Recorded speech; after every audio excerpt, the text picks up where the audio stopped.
it's getting windy. I think the wind died over there. What? What?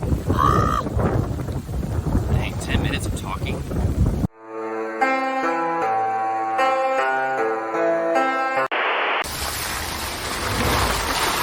In part 2 of our camping trip, we decided that we were going to drive around and really get to know how much four-wheeling we know how to do, which is basically zero. But in order to learn, you have to actually go do. That's what we did. But within our little adventure, we actually ran into something super cool, and we were able to make a new friend. Oliver was someone that we magically ran into by fate. Decided to knock on his door and learn all about his alternative living. If you want the full interview, go ahead and check us out next week, where I will be dropping the video on the interview that we had with Oliver. This is the sink, bathroom, all water area. Yes, yeah. So we managed to put a sink, a toilet, and a shower inside 6 square feet. So this is small, and the toilet. It's a dry seal toilet. As you press a button, it seals into a bag. There's no smell. There's no water. And a toilet and a shower at the exact same time. So it would make sense to combine them to save material and space. Here is the shower. All of this is a prototype, so it will be a lot more refined. This is a 360 shower curtain, so you don't splash anywhere. And then in the back, it's a water recirculation system. So the water comes from the top, goes into the drain. It goes through a bunch of microbial filters and carbon filters and UV lights to kill all the viruses and bacteria, and so you can save 95% of the water. You can have a mini fridge here or a full-size fridge if you want. You have a bunch of cupboard, and here is the standable table, so you can have a small dinner party here, and More space to cook too. Yeah, or morning coffee looking out from, whatever that view will be. I love how you utilized all this space in, right, so they get small, but I feel like there's a lot of storage. You can still store all that one would need. Yeah, and it has about 20 carry-ons worth equivalent of the storage.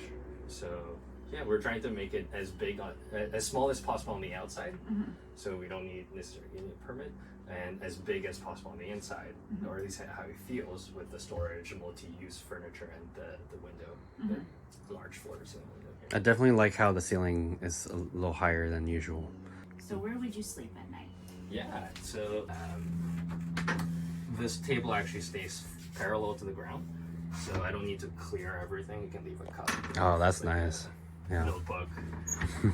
Your computer. Yeah.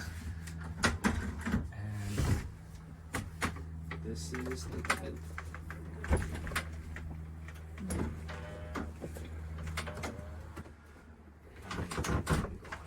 I don't know. But basically, that's. There you go. You got your pillow. Yeah. Take a daytime nap too. Yeah. And then your closet here. Yeah, as a normal closet, although I think it might be a bit messy there. It's not too bad. It's excellent.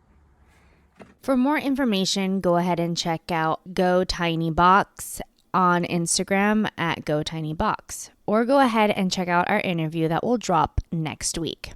But after that, we went back to camp and regrouped. So, in lieu, after this weekend Yeah. of camping, And the difference is like versus totally living out of your bag, we weren't living out of our bags, we were living out of the our cars. Yeah. So there is a huge difference. We would need a lot more like multi-use tools if we were only living out of our bags. And we didn't have any means of like sleeping if we were to be out of the bag. It was solely in the car. So like what we're giving you is based off of like living in the car, and then also just 2 days. If it was longer, we would need way more. I think your Subaru does a good job of providing that accommodation to sleep, because I guess I didn't really show that part of me sleeping in the Jeep. I could probably do a little video of that later just to show people. You didn't set your Jeep up properly to sleep. Well, I had stuff in the back too, so like I could have laid the seats down to, you know, so I could sleep back there, kind of like how you had yours set up. But I mean, there was a bunch of shit back there, so again, you didn't come prepared. Well, I had a bunch of tools in the back of my truck too, which you needed to bring a blanket. Yeah, I didn't bring a blanket or pillows. Yeah, but you know, the thing is that I kind of wanted to rough it in because I've slept in the car before, and I mean, if that seat reclines back, like I can fall asleep. The only problem that I had was just the fact that it was so damn cold. One thing I wish I had was a face mask, because the first night was like brutal. Like my face was frozen. Like a gator. Yeah, Whatever. Anything really. I had my jacket over my face, and that barely helped. But I mean, face mask. Not like a medical face mask is what I'm getting at. The small things in life really go a long way. So Salt and pepper, like yeah, just anything like that. I mean, it does help if you do need to spice up your food a little bit. From like concentrating of like a bug in situation for us, because you know Aaron is part of my prepping group. We like our particular prepping group are really focused on like bugging in, but Aaron and I have been talking and we're like, but what if we have to like leave, right? What is that going to look like? That's why it's good that, you know, I'm in construction, you're in the medical field, so there's things that we contribute that go hand in hand. Skillful and like something like that, like if you know how to build, if you know how to you know, heal somebody or you know, patch up a wound and stuff like that can save your life, right? It's actually pretty good for our first time. I mean, so. I can't remember the last time I went camping, so it's nice to get out for a change. We weren't hungry. We didn't have that much food, but we weren't hungry the whole time, even though like we worked our asses off yesterday walking. Yeah. Well, I think the first day we weren't trying to eat as much either, but we were really focused on hydration, which is key. Like, it's better to stay hydrated than, you know, to worry about starving. Because Aaron should have brought more food. Actually, like, you did pretty good with the food. Your beans lasted us the whole time. Yeah, for just two people, it was pretty good. And it was lightweight. Yeah. Had a lot of protein. It was filling. One thing I wish I had. Water.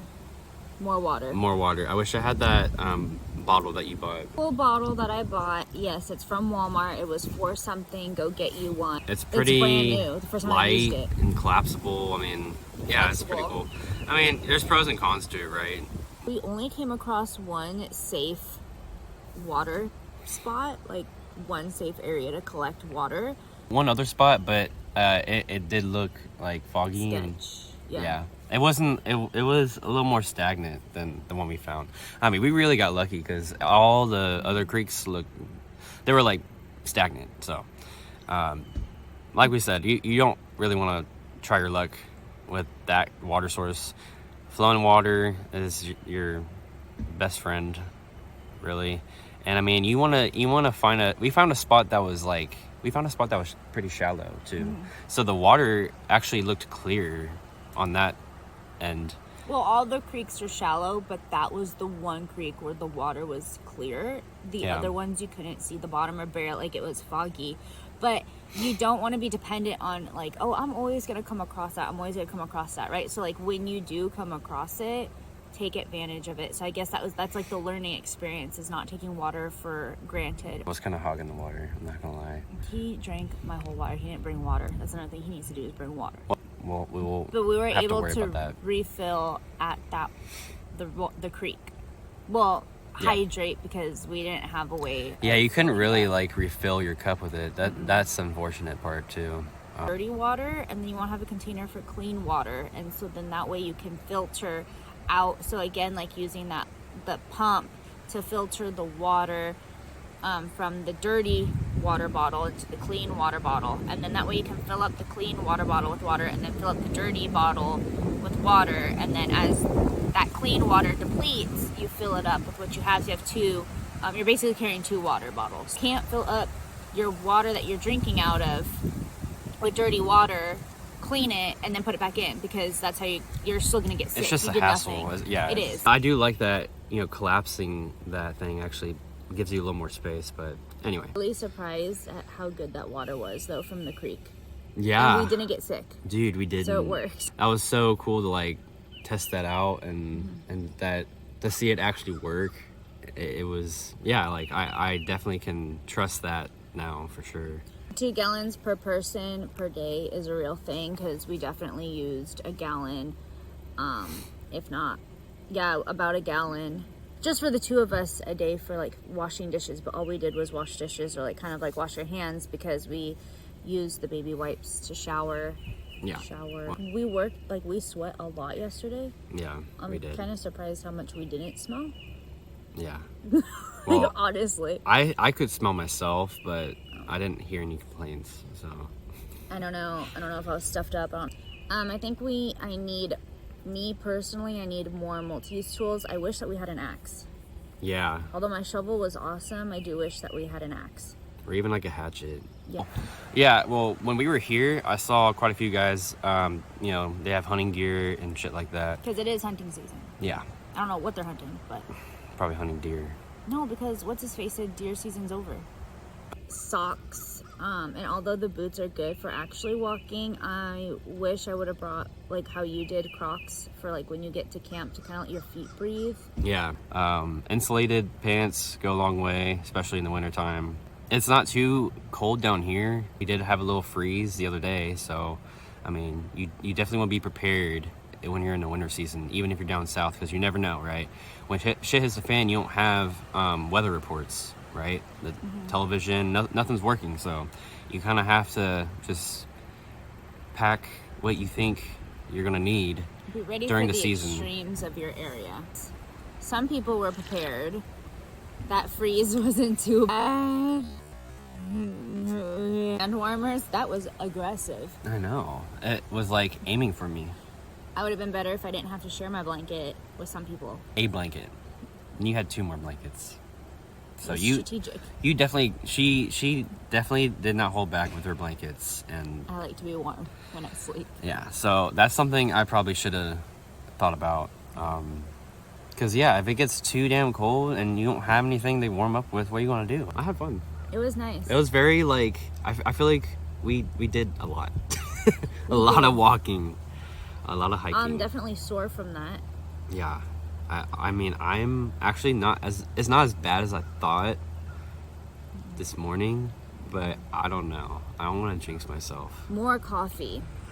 Yeah, we need to get our coffee shit together. Well, you actually came with the instant coffee. That actually turned out pretty good. I just needed like 3 of those things, and I only drink like a little cup of coffee, but I needed 3 of those. I want to get the one that has like the sugar and the creamer in it. I didn't bring that. I brought the plain coffee one, so I think Yeah, I knew we were gonna need creamer. I should have invested in that, because we did have to buy creamer beforehand. And condiments. Like, I cannot stress enough how much condiments go so long. Like, every time you go to a fast food restaurant, grab extra packets of ketchup and mustard, mayo, you know, like Chick-fil-A sauce. Or even like tomato paste or something, right? Like, Yeah. whatever it really is goes kind of like a long way. Yeah. He did not like the beans the first night because I didn't add enough spice to it, which is also good for me to know to like add more spice when I'm making my like MREs. But they were plain. All I had to eat, I would eat it, you know, because you have to eat. The seasoning and the ketchup, man, that really did the trick. So yeah, definitely save your spices, y'all. Like, definitely like keep that shit around, because Get some powder ranch. And I really like what you said about morality. Like, it really boosts your morale, because you know you want to enjoy little things like that. I mean, we love to eat. Well, yeah, but like, you know, when you're out like in a survival situation, obviously camping is different, right? Yeah. This I definitely would consider camping. But if you are in a survival situation where like food is shit, water is shit, your life is shit, right? Like, but seriously, just having that like a little bit of chocolate, a little bit of hot cocoa. I pack hot cocoa because I do have a 12-year-old daughter. But on top of that, just throwing that in your coffee, that Yeah. would just like boost it, right? Like it's just like Cinnamon? the small things. Cinnamon? Yeah, it has Yeah. cinnamon too. Ooh. But let us know in the comment section what you think we could have done better, what you want to see us do next time, and or what you liked about this episode, or what did you learn about this episode. Also, let us know what's the most important thing that you think you need in your area, depending on location. That way we can all help each other get ready for the fuckery ahead. The fuckery ahead.